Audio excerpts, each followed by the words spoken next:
Hello students, स्वागत है आपके अपने YouTube channel Ajay Pandey lectures में। इस वीडियो में हम लोग क्लास 10th मैथ में प्रश्नावली 3.3 को कंटिन्यू करेंगे। प्रश्नावली 3.3 के लिए हमने 2 वीडियो अपलोड किया है, जिसमें हम लोगों ने कुछ प्रश्नों को सॉल्व किया था और जो शेष बाकी प्रश्न है उसको हम इस वीडियो में सॉल्व करने जा रहे हैं। तो आइए शुरू करते हैं। तो हमारा अगला प्रश्न है कि एक क्रिकेट टीम के कोच ने 7 बल्ले तथा 6 गेंद 3800 में खरीदा। बाद में उसने 7 बल्ले तथा 5 गेंद 1750 रुपये में खरीदा। तो प्रत्येक गेंद और बल्ले का मूल्य ज्ञात कीजिए। तो यहाँ पर दे रहा है कि टीम के कोच ने 7 बल्ला और 6 गेंद 3800 में खरीदा। ध्यान दीजिएगा, यहाँ पर 7 बल्ला, यहाँ पर 7 बल्ला और प्लस 6 गेंद कितना में खरीदा जा रहा है? यहाँ खरीद रहा है वो 3800 में। और दूसरी बार उसने 3 बल्ला और 5 गेंद खरीदा। दूसरी बार वो कितना बल्ला खरीद रहा है? 3 बल्ला और 5 गेंद खरीद रहा है। कितना में? तो 1750 रुपये में। ठीक, अब हमको देखना यह है कि भाई ये प्रत्येक बल्ले और प्रत्येक गेंद का मूल्य कितना हुआ। तो बहुत सिंपल है, जब 7 बल्ला और 6 गेंद है तो हम क्या करेंगे कि यहाँ पर एक बल्ले का दाम कुछ मान लेंगे और कुछ एक गेंद का दाम मान लेंगे। तो यहाँ पर हम मान लेते हैं, जैसा कि हम लोग शुरू से ही पढ़ते आ रहे हैं, कि माना एक बल्ले का दाम नहीं, मूल्य लिख देते हैं। एक बल्ले का मूल्य x रुपए तथा एक गेंद का मूल्य y रुपए है। तो हमने एक बल्ले का दाम कितना मान लिया, मूल्य कितना मान लिया? x रुपए, और एक गेंद का मूल्य हमने कितना मान लिया? y रुपए मान लिया। ठीक, अब प्रश्न में कह रहा है कि 7 बल्ला है। तो प्रथम शर्तानुसार अगर देखें, प्रथम शर्तानुसार तो 7 बल्ला है और एक बल्ले का दाम कितना है? x रुपए है। तो 7 बल्ले का दाम हो गया 7x प्लस 6 गेंद है तो एक गेंद का दाम y रुपए है, तो 6 गेंद का दाम हो जाएगा 6y। ये हो गया आपका टोटल 3800। इसको बना देते हैं इक्वेशन नंबर फर्स्ट। ठीक, दूसरा अगर कंडीशन देखा जाए, अगर द्वितीय शर्त देखा जाए, द्वितीय शर्तानुसार, तो द्वितीय शर्त के अनुसार 3 बल्ला है तो एक बल्ले का दाम x रुपए, तो 3 बल्ले का दाम 3x प्लस 5 गेंद है मतलब कि 5y, और ये हो जा रहा है 1750। इसको समीकरण बना दिया गया 2। अब इन दोनों समीकरणों को अगर देखा जाए, इन दोनों समीकरणों को, तो दोनों को समीकरणों को हल कर देंगे तो x और y का मान निकल जाएगा। अब जब x का मान निकलेगा तो वो हम लोग का हो जाएगा बल्ले का दाम, और y का जो निकलेगा हो जाएगा गेंद का दाम। अब इस समीकरणों को हम प्रतिस्थापन विधि से हल करते हैं, क्योंकि जो हम लोग एक्सरसाइज पढ़ रहे हैं इसमें प्रतिस्थापन विधि से समीकरणों को हल करना है। तो यहाँ पर हम समीकरण 2 से हम हल करना चाहते हैं। तो समीकरण देखिए, प्रतिस्थापन विधि में होता क्या है कि किसी एक समीकरण से x चाहे y का मान निकालकर समीकरण दूसरे वाले में रख दिया जाता है। तो हम यहाँ 2 से हम निकालना चाहते हैं x का मान। तो इसके लिए हम क्या करेंगे, 3x को रख लेंगे यहीं पर, और 1750 में से 5y को ले आके घटा देंगे, क्योंकि जब ये इधर जाएगा ना ये हो जाएगा माइनस में। तो 3x बराबर 1750 माइनस आपका 5y हो जाएगा। और यहाँ से जब हम लोग x का मान निकालेंगे तो 1750 माइनस 5y बटा हो जाएगा 3। इसको समीकरण कितना बना देते हैं? 3 बना देते हैं। तो ये समीकरण 3 हो गया। अब इस समीकरण 3 से x का मान उठा करके समीकरण हम फर्स्ट में रखेंगे, क्योंकि हम समीकरण 2 से ही x का मान निकाले हैं, और जो समीकरण 2 से x का मान निकाले हैं तो इसको हम कहाँ रखेंगे? समीकरण 1 में रखेंगे। तो यहाँ पर हम लिख दे रहे हैं कि समीकरण 1 में x का मान रखने पर, तो जब समीकरण 1 में आप x का मान रखेंगे तो ये कुछ ऐसा होगा। हम यहाँ से लिख रहे हैं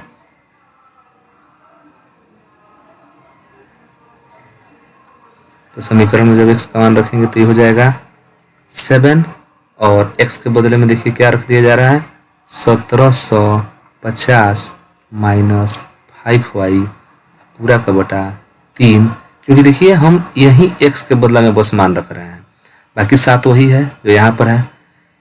x के बदले में रखा गया 1750 माइनस 5y बटा 3 प्लस 6y आपका वही रहेगा, आइए मिला के हो जाएगा 3800।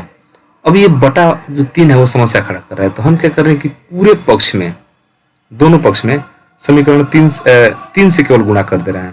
तो 3 से गुणा करेंगे तो देखिए दोनों पक्ष में 3 से गुणा करने पर तो ये 7 है जैसे है वैसे रहने दिया जाए, 1750 माइनस 5y पूरा का बटा 3 है, तो हम यहाँ भी 3 से गुणा कर दे रहे हैं, प्लस जो 6y है यहाँ 3 से गुणा करेंगे तो 6 3 हो जाएगा 18y, और जहाँ पर ही 3800 है वहाँ भी हम किससे गुणा करेंगे 3 से गुणा करेंगे। तो जब 3800 में 3 से गुणा करेंगे तो ये हो जाएगा आपका, आप गुणा करें 3800 में 3 से 3 हो जाएगा 11400, ये हो जाएगा 11400, तो यहाँ पर 11400 हो गया।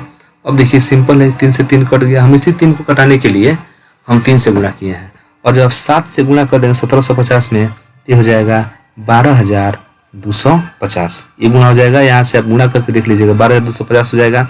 और फिर 7 से जब यहाँ पर गुणा करेंगे तो 7 पचे 35y प्लस इधर हो जाएगा 18y और हो जाएगा 11400।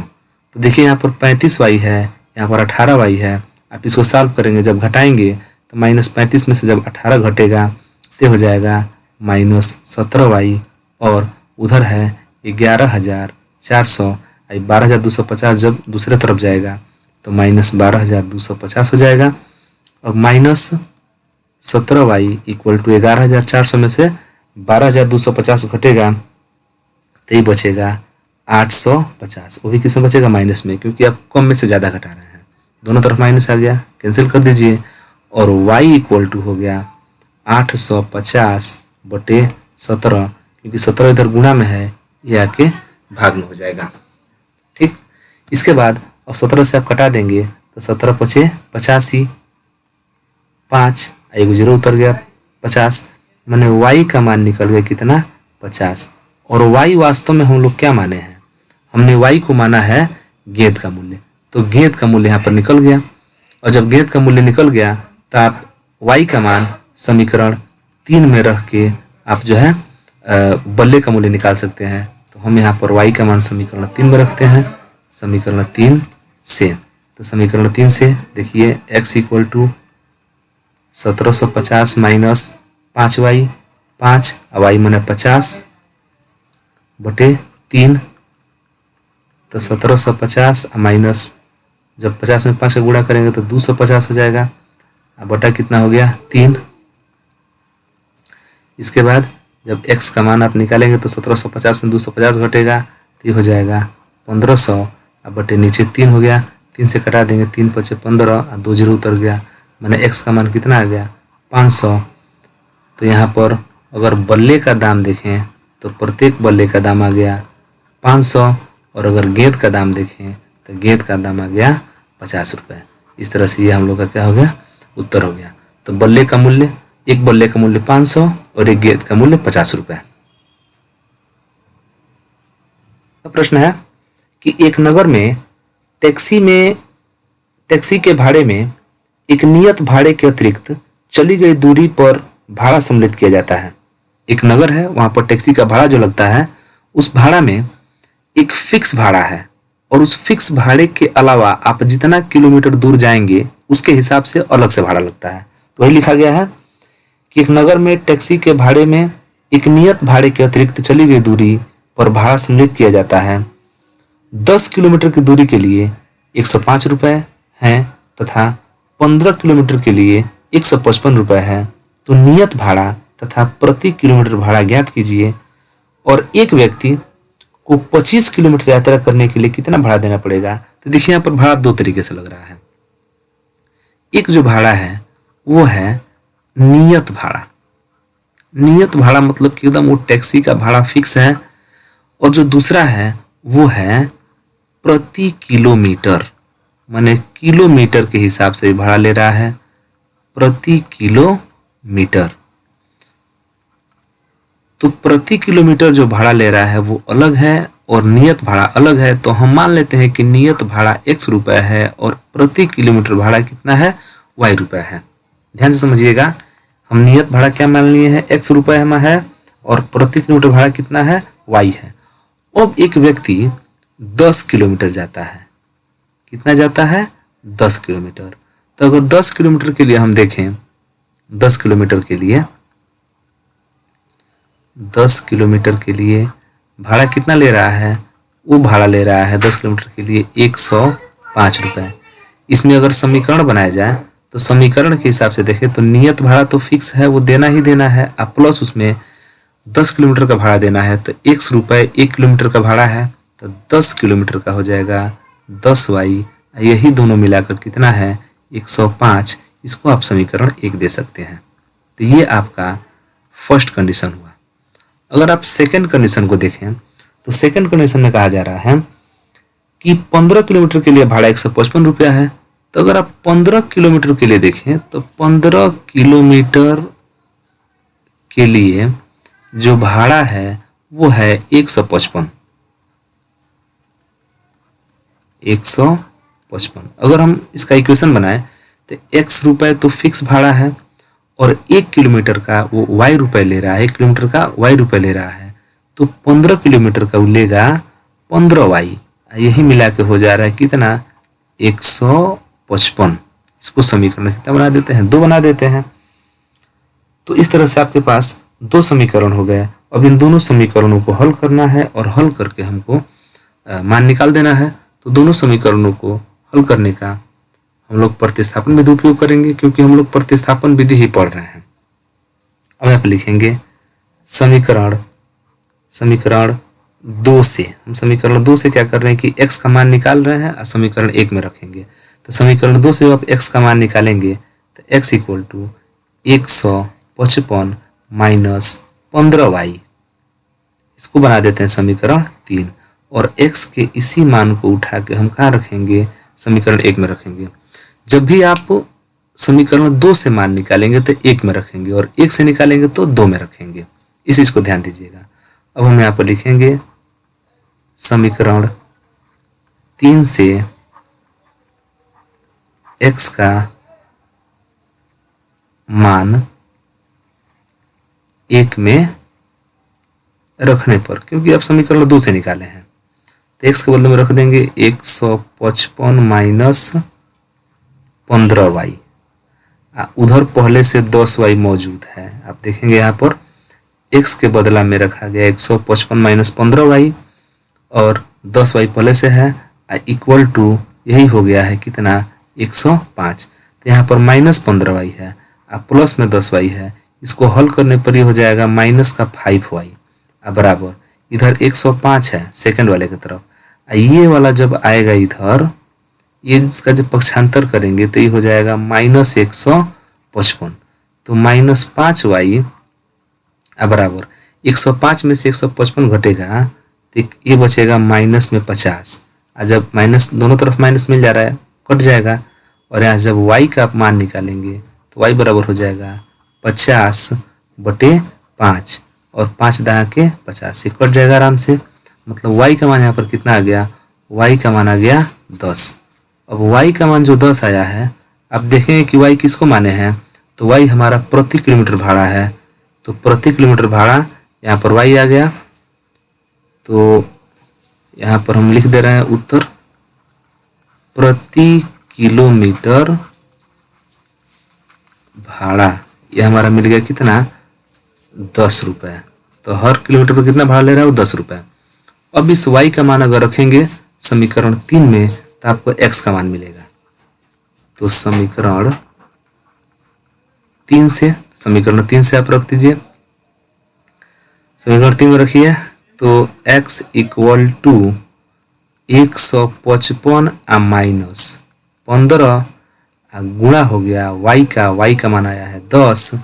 तो ये हो जाएगा x इक्वल टू 155 माइनस 15 दहा के 150, x का मान निकल गया 5।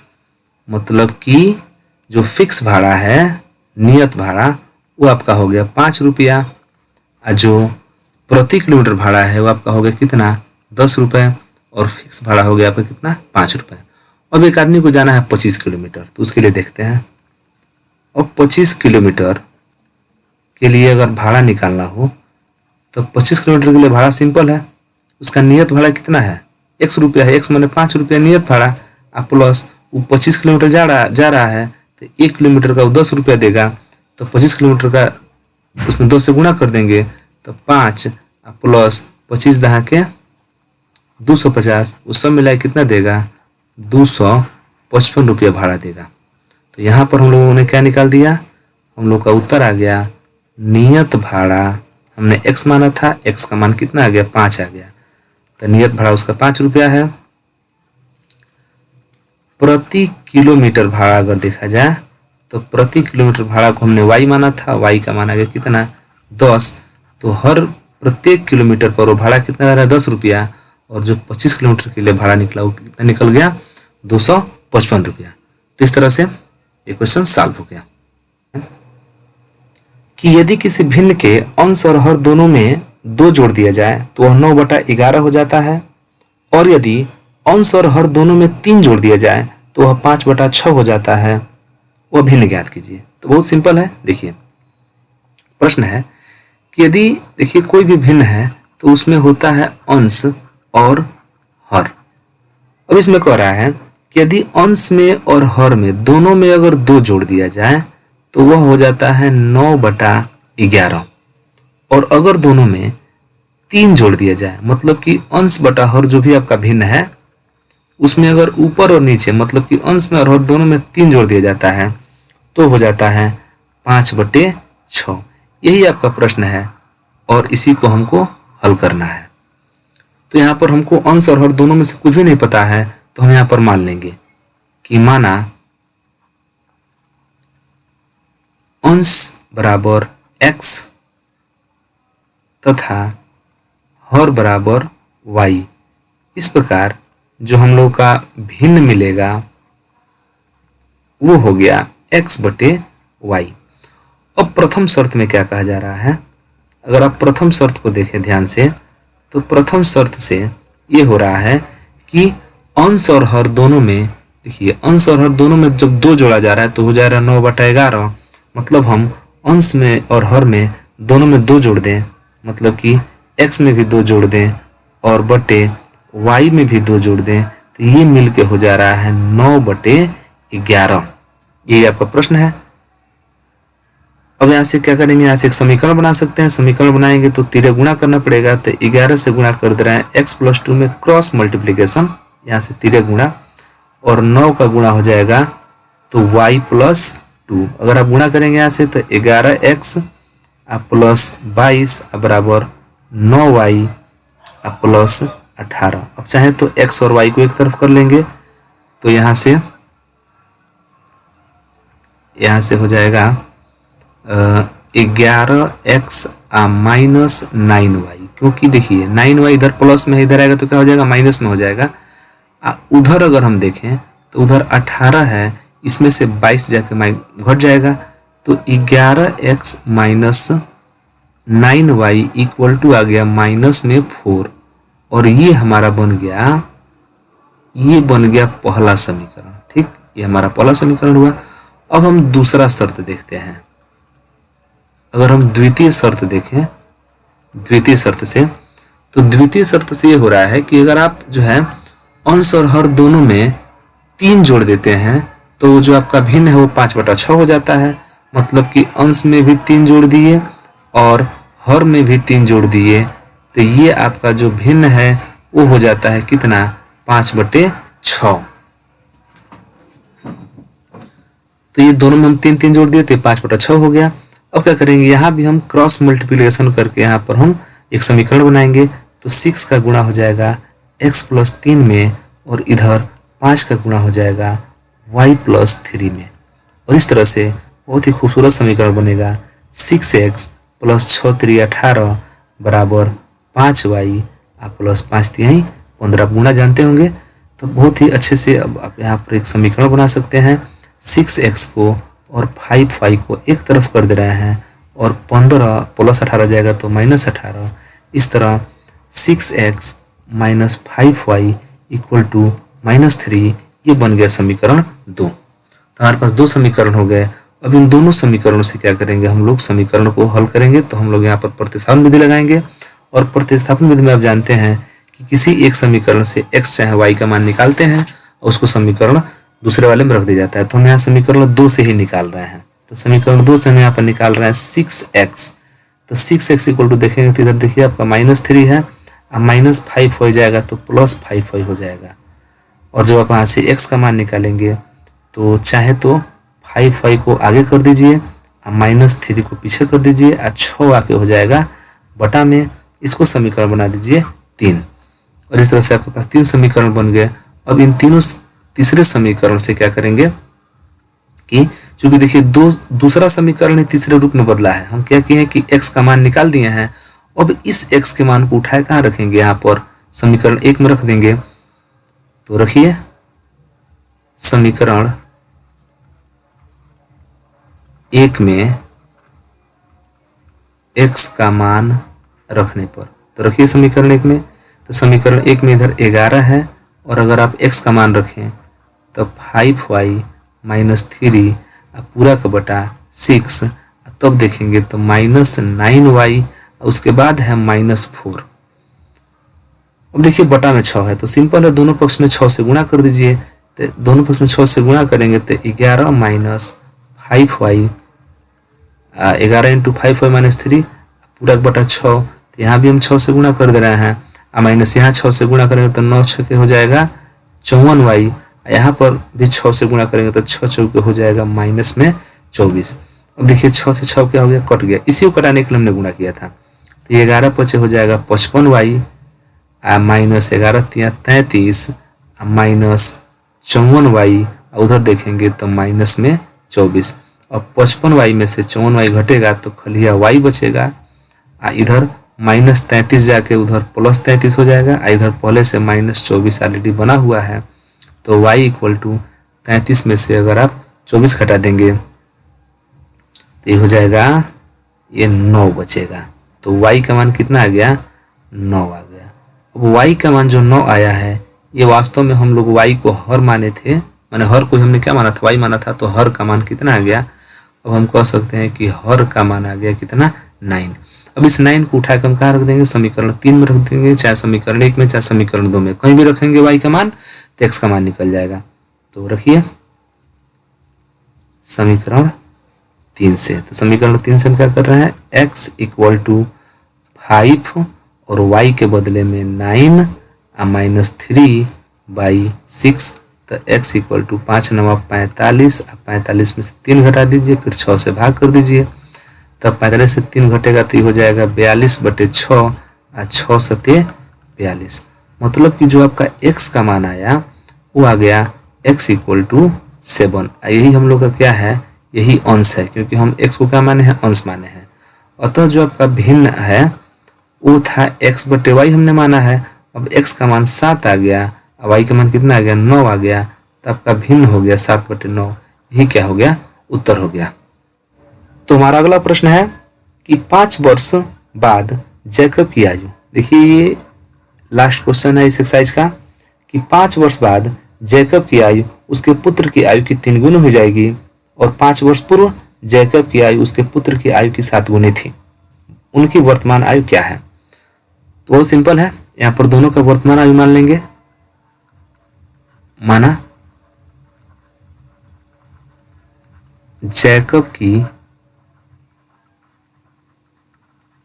वर्तमान आयु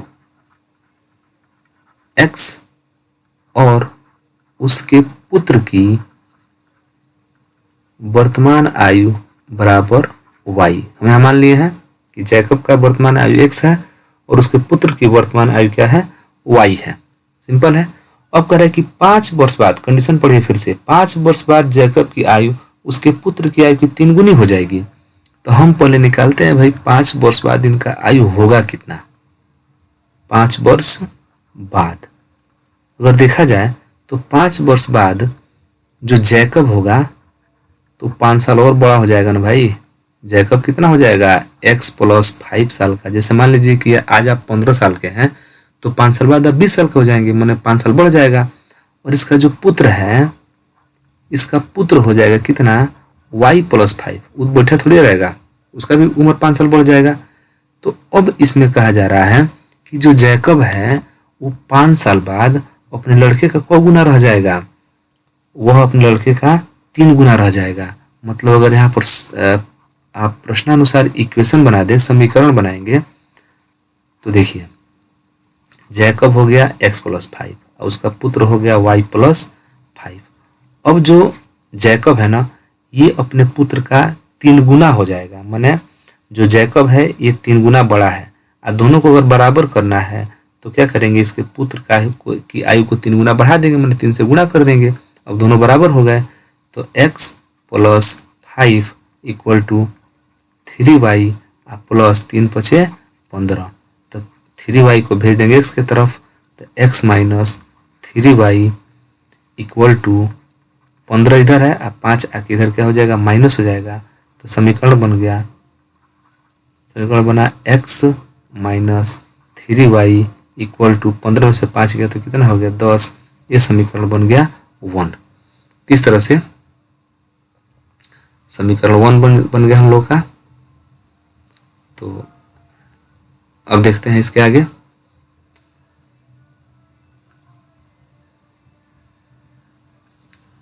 अब देखते हैं, अब इसमें एक और कंडीशन दिया है कि 5 वर्ष पूर्व, मतलब कि 5 वर्ष पूर्व। तो 5 वर्ष पूर्व माने 5 वर्ष पहले। तो 5 वर्ष पहले अगर हम जैकब का आयु देखें तो जैकब का इस समय x है, तो 5 साल पहले इसका जो उम्र है वो हो जाएगा x - 5। क्योंकि जैसे मान लीजिए कि आप इस समय अगर 15 वर्ष के हैं तो 5 साल पहले आप 10 वर्ष के रहे होंगे। तो पहले के लिए हम उम्र को घटाते हैं और बाद का उम्र निकालना होता है तो जोड़ते हैं। तो इसका पुत्र भी तो 5 साल पहले 5 साल छोटा ही होगा, तो इसका हो जाएगा y - 5। अब प्रश्न में यह कह रहा है कि 5 साल पहले वह अपने पुत्र की 7 गुने आयु का था। तो यहाँ से अगर हम प्रश्नानुसार बनाएं, प्रश्नानुसार, तो जो जैकब है x - 5 वह अपने पुत्र के आयु का क गुना था, 7 गुना था। मैंने 7 से गुणा कर देंगे, बराबर हो जाएगा। तो x - 5 = 7y - 7 × 5 = 35। अब क्या है, x आप प्लस 7y आके इधर -7y हो गया, प्लस 7y आके क्या हो गया, -7y। थोड़ा सा यहाँ पर इसको मिटा देते हैं, फिर से लिखते हैं इसको। तो जो प्लस है वो आके इधर -7y हो गया, और इधर देखें तो -35 है, ये -5 आएगा तो +5 होगा, और इस तरह x - 7y = -30 बन गया समीकरण नंबर 2। तो हमारे पास समीकरण 1 हो गया, हमारे पास समीकरण 2 हो गया। अब करना क्या है कि इन दोनों समीकरणों को हल करेंगे प्रतिस्थापन विधि से। और हल करने का हमने तरीका बताया है कि किसी भी एक समीकरण से x चाहे y का मान निकालते हैं और दूसरे वाले में रख देते हैं। तो हम क्या कर रहे हैं, अब हम समीकरण यहाँ से हम 1 से निकालते हैं, क्योंकि हम हमेशा 2 से ही निकाले हैं, एक बार यहाँ से निकालते हैं। तो समीकरण 1 से, समीकरण 1 से देखिए, अगर x का मान निकालेंगे तो x बराबर लिखना पड़ेगा, और 3y को भेज देंगे इधर। तो ये 10 पहले से है, प्लस जाके उधर 3y हो जाएगा। तो ये बन गया समीकरण नंबर 3। और जब समीकरण 3 बन गया तो इसको हम क्या कर देते हैं, इसको हम हल कर देते हैं। अब हल कर रहे हैं यहाँ पर, देखिए ध्यान से। इस समीकरण जो है 3 में जो निकला है मान, इसको उठाकर हम कहाँ रखेंगे, समीकरण 2 में। 2 में इसलिए रखेंगे क्योंकि समीकरण 1 से निकाले हैं। यहाँ पर लिखेंगे समीकरण 2 में x का मान रखने पर। तो समीकरण 2 में x का मान रख दीजिए। तो 2 में देखिए x है, तो x के बदला में रखाएगा 10 + 3y, x के बदला में रखाएगा 10 + 3y, और ऑलरेडी वहां पर -7y मौजूद है। x के बदले में हो गया, अब -7 यहाँ पर मौजूद है, अब बराबर हो गया -30। तो जब 3y में से 7y घटेगा तो बचेगा -4y। अब उधर है -30, +10 जो है +10 जाके उधर -10 हो जाएगा। इस तरह जो -4y है ये हो जाएगा -30 -10 -40, दोनों का माइनस कैंसिल, और y = हो जाएगा 40/4, 4 से कटा देंगे, 4 दहा के 40, और y का मान आ गया कितना 10। y का जो 10 मान आया है ये वास्तव में हम लोग जैकब का उम्र माने थे। जैकब की उम्र कितना माने थे हम लोग, जैकब के पुत्र की उम्र माने थे जैकब के पुत्र की उम्र हम कितना माने थे y, और यह आ गया y 10। अब देखते हैं जैकब की उम्र को। तो जब हम x का मान निकाल देंगे तो जैकब का भी उम्र निकल जाएगा। तो इस y के मानों को हम क्या कर रहे हैं, उठा के हम समीकरण 3 में रख दे रहे हैं। तो लिखेंगे समीकरण 3 से, तो समीकरण 3 से क्या हो जाएगा, x = 10 + 3, y का मान 10 है, कोई दिक्कत नहीं है। x = 10 + 3 दहा के 30, तो x का मान निकल गया कितना 30 × 10 = 40। तो यहाँ पर y का मान कितना निकला, y का मान 10 निकला। तो ये उसके पुत्र की आयु है, और ये निकल गया जैकब की आयु। तो जैकब का आयु 40 वर्ष हो गया, और उसके पुत्र का आयु हो गया 10 वर्ष। तो इस तरह से ये क्वेश्चन क्या हो गया, साल हो गया।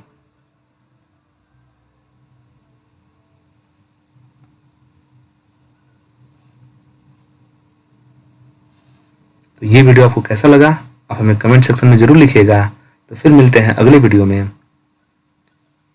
अपने अगले वाले एक्सरसाइज के साथ। तब तक के लिए धन्यवाद, जय हिंद।